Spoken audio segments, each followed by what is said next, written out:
കാസർഗോഡ് ഇരട്ട കൊലപാതക കേസിലെ കേസ് അന്വേഷണത്തെ മധുപാൽ സംവിധാനം ചെയ്ത ഒരു കുപ്രസിദ്ധ പയ്യൻ എന്ന ചിത്രത്തിലെ മുഖ്യ കഥാപാത്രമായ അജയൻ സ്വാധീനിച്ചതായി സംശയം. ഇഡലി വിൽപ്പനക്കാരിയെ കൊന്ന കേസിൽ അറസ്റ്റിലായ അജയൻ ക്ഷേത്രകുളത്തിൽ കൊലപാതകത്തിന് ഉപയോഗിച്ച വടിവാൾ എടുത്തെറിയുന്ന രംഗം മനസ്സിൽ കയറിയ ഏതോ ഒരു അന്വേഷണ ഉദ്യോഗസ്ഥനാണ് പെരിയ ഇരട്ടക്കൊലയ്ക്ക് ഉപയോഗിച്ചതായി കരുതുന്ന ആയുധങ്ങൾ ചതുപ്പിലേക്ക് വലിച്ചെറിഞ്ഞത്. സിനിമയിൽ എന്ന പോലെ പെരിയയിലും യഥാർത്ഥ ആയുധങ്ങളല്ല വെള്ളത്തിൽ വലിച്ചെറിഞ്ഞത്. ആരൂരുമില്ലാത്ത രാത്രിയിലാണ് കുപ്രസിദ്ധ പയ്യനിലെ ആയുധങ്ങൾ പോലീസ് സാന്നിധ്യത്തിൽ അജയൻ വലിച്ചെറിഞ്ഞത്. എറിയുന്ന സമയത്ത് സ്ഥലം ഓർമ്മയുണ്ടാകണമെന്ന് പോലീസുകാർ അജയനെ ഓർമ്മിപ്പിക്കുന്നുമുണ്ട്. സമാനമായ സംഭവമാണ് പെരിയയിൽ നടന്നത്. പോലീസുകാരുടെ നേതൃത്വത്തിൽ ആയുധങ്ങൾ കുളത്തിൽ കൊണ്ടിട്ട ശേഷം മുഖ്യപ്രതി എന്ന് കരുതുന്ന പീതാംബരനെ കൊണ്ടുവന്ന് കണ്ടെടുത്തു. വർഷങ്ങളായി കേരള പോലീസിൽ നടക്കുന്ന കുറ്റം തെളിയിക്കൽ സംവിധാനം ഇവിടെയും ആവർത്തിക്കുന്നതായി കാണാം. മൂർച്ചയില്ലാത്ത പഴയ ആയുധങ്ങളാണ് പോലീസ് കണ്ടെത്തിയത്. അവ ഉപയോഗിച്ച് 2 പേരെ കൊല്ലാനാകില്ല എന്ന് പോലീസിനും അറിയാം.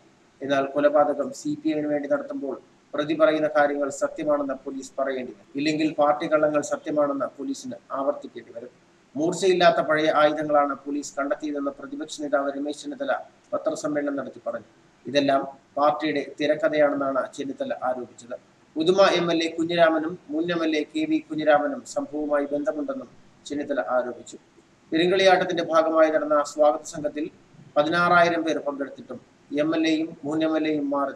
കൊല ചെയ്യാൻ ഉപയോഗിച്ച ആയുധങ്ങളല്ല കണ്ടെടുത്തതെന്നും കൊല്ലപ്പെട്ട കൃപേഷിന്റെ പിതാവ് ആരോപിക്കുന്നുണ്ട്. പീതാംബരനിൽ മാത്രം അന്വേഷണം ഒതുക്കരുതെന്നും കൃഷ്ണൻ ആവശ്യപ്പെട്ടു. കേസ് CBIക്ക് വിടണമെന്നും കൃഷ്ണൻ ആവശ്യപ്പെട്ടിട്ടുണ്ട്. കേസിന്റെ തുടക്കം മുതൽ പോലീസ് മറ്റാരുടെയും നിർദ്ദേശങ്ങൾ അനുസരിക്കുകയായിരുന്നുവെന്ന സംശയം എല്ലാവർക്കുമുണ്ട്. പ്രതിപക്ഷ നേതാവും മറ്റു കോൺഗ്രസ് നേതാക്കളും അന്വേഷണത്തിൽ സംശയം പ്രകടിപ്പിക്കുന്നതും ഇതുകൊണ്ടാണ്. ജില്ലാ പോലീസ് മേധാവിയായിരുന്ന ഡോക്ടർ ശ്രീനിവാസാണ് കേസ് അന്വേഷിച്ചത്. എന്നാൽ അദ്ദേഹത്തെ ക്രൈംബ്രാഞ്ച് SP ആക്കി മാറ്റി.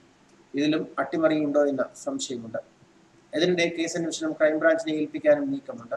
ഇത് CBI അന്വേഷണം അട്ടിമറിക്കാനുള്ള നീക്കമാണ്. പ്രതിപക്ഷത്തിന്റെ വായ തൽക്കാലം അടയ്ക്കാം എന്നാണ് സർക്കാരും പോലീസും കരുതുന്നത്. പക്ഷേ അത്തരമൊരു പ്രതീക്ഷ അസ്ഥാനത്താണ്. മുൻപ് ജിത്തു ജോസഫിന്റെ ദൃശ്യം സിനിമയിലെ ക്രൈം രംഗങ്ങൾ ചില കുറ്റവാളികൾ ആവർത്തിച്ചിരുന്നു. എന്നാൽ പോലീസ് തന്നെ ആ സിനിമയെ അനുകരിക്കുന്നത് ആദ്യ സംഭവമാണ്. കുപ്രസിദ്ധ പയ്യനിലെ അജയനെ പോലെ പീതാംബരനും കുറ്റവിമുക്തനാകുമോ എന്ന് കണ്ടറിയാം.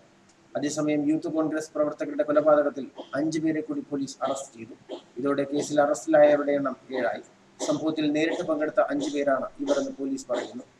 കേസ് ക്രൈംബ്രാഞ്ചിന് കൈമാറി. കൂടുതൽ ആളുകൾ സംഭവത്തിലുണ്ടോ എന്ന ചോദ്യത്തിന് പോലീസ് മറുപടി പറഞ്ഞിട്ടില്ല. എച്ചിലടക്കം സ്വദേശിയായ KM സുരേഷ്, K അനിൽകുമാർ, കുണ്ടംകുഴി സ്വദേശിയായ അശ്വിൻ, കല്യാട്ട് സ്വദേശി ശ്രീരാഗ, ജിഗിൻ എന്നിവരുടെ അറസ്റ്റാണ് രേഖപ്പെടുത്തിയത്. നേരത്തെ സംഭവത്തിലെ പ്രധാന പ്രതിയായ CPIM ഏരിയ ലോക്കൽ കമ്മിറ്റി അംഗമായ പീതാംബരനെ പോലീസ് അറസ്റ്റ് ചെയ്തിരുന്നു. ഇയാളെ പിന്നീട് പാർട്ടിയിൽ നിന്ന് പുറത്താക്കുകയും ചെയ്തിരുന്നു. ഞായറാഴ്ചയാണ് കാസർഗോഡ് പെരിയയിൽ യൂത്ത് കോൺഗ്രസ് പ്രവർത്തകർ കൊല്ലപ്പെട്ടത്. കല്യാട്ട് ഭഗവതി ക്ഷേത്രത്തിലെ പെരുങ്കാളിയാട്ടത്തിനുള്ള സംഘാടക സമിതി യോഗത്തിൽ ശരത്ലാലും കൃപേഷും പങ്കെടുക്കാനെത്തിയപ്പോൾ ജീപ്പിൽ അജ്ഞാത സംഘം ഇവിടേക്ക് എത്തിയതായാണ് പറയപ്പെടുന്നത്. കണ്ണൂർ രജിസ്ട്രേഷനുള്ള ജീപ്പായിരുന്നു അതെന്നും CPIM പ്രാദേശിക നേതാവ് ശരത്ലാലിനെയും കൃപേഷിനെയും ജീപ്പിൽ വന്ന സംഘത്തിന് ചൂണ്ടിക്കാണിച്ചു കൊടുത്തതായും പോലീസിന് വിവരം ലഭിച്ചിട്ടുണ്ടെന്നാണ് സൂചന. ഇതുകൂടാതെ ഇരുവരെയും വെട്ടിക്കൊലപ്പെടുത്തിയ ശേഷം സംഘം കാഞ്ഞിരക്കത്തെ ഒരു വീട്ടിലെത്തി വസ്ത്രം മാറിയതിനു ശേഷമാണ് പോയതെന്നും പോലീസിന് വിവരം ലഭിച്ചു. 4 മൊബൈൽ ഫോണുകളാണ് കൊലപാതകം നടന്ന സ്ഥലത്ത് നിന്ന് ലഭിച്ചത്. 2 ശരത്ലാലിന്റെയും 1 കൃപേഷിന്റേതുമാണെന്ന് കണ്ടെത്തി. പിന്നെയുള്ള ഒരു ഫോൺ പ്രതിയുടേത് ആകാമെന്ന് പോലീസ് വിലയിരുത്തുന്നുണ്ട്.